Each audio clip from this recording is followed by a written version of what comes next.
चाहूंगा, जिस प्रकार की बातें भारतीय जनता पार्टी की सरकार लगातार करती है, जाति और धर्म, संप्रदाय, समुदाय, व्यक्ति, इनके अंदर हम बंटवारे की बात करें जिससे एक मैसेज गलत जाता है। इस प्रकार की चीजें सरकार को नहीं करनी चाहिए।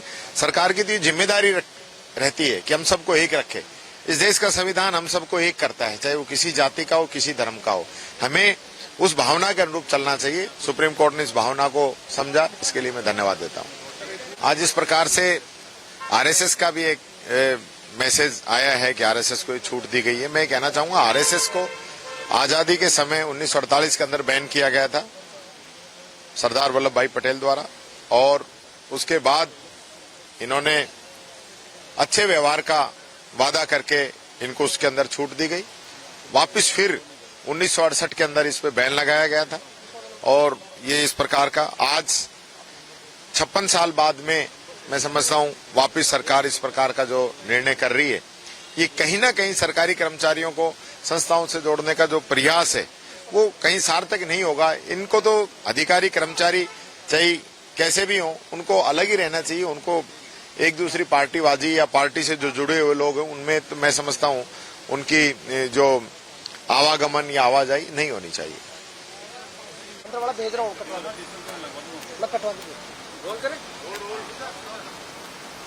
केंद्र सरकार ने फैसला लिया है कि अब संघ के कार्यक्रमों में सरकारी कर्मचारी जा सकेंगे।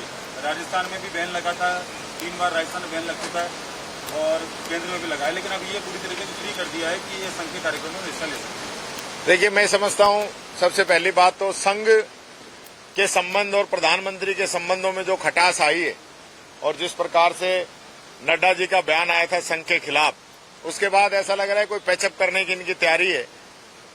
मैं ये कहना चाहूंगा कि 1948 के अंदर भी आरएसएस को बैन किया गया था सरदार वल्लभ भाई पटेल के द्वारा।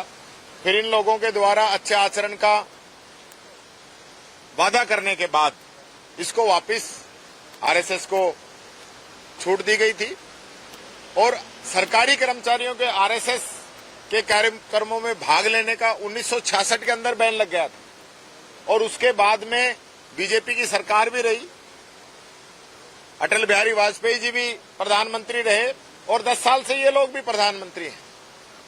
अब जिस प्रकार का सिनेरियो ये चेंज करना चाहते हैं, मैं समझता हूं ऐसे संगठन जो राजनीतिक पार्टियों के अंदर जिनकी भागीदारी होती है, ऐसे संगठनों से सरकारी कर्मचारियों को दूर रखना चाहिए। ये वो तबका है जो संविधान सम्मत इस देश को चलाने का काम करता है। सरकारें आती जाती रहती है, लेकिन नियम कानून जिस प्रकार से इस देश के संविधान के अनुरूप बने हैं, उसमें सरकारी कर्मचारियों को ये जो राजनीतिकरण करना चाह रहे हैं वो गलत है। अगर आप ये वीडियो YouTube पर देख रहे हैं तो हमारे चैनल को सब्सक्राइब करें और बेल आइकन को दबाना ना भूलें। अगर आप Facebook पर ये वीडियो देख रहे हैं तो हमारे पेज को लाइक करें।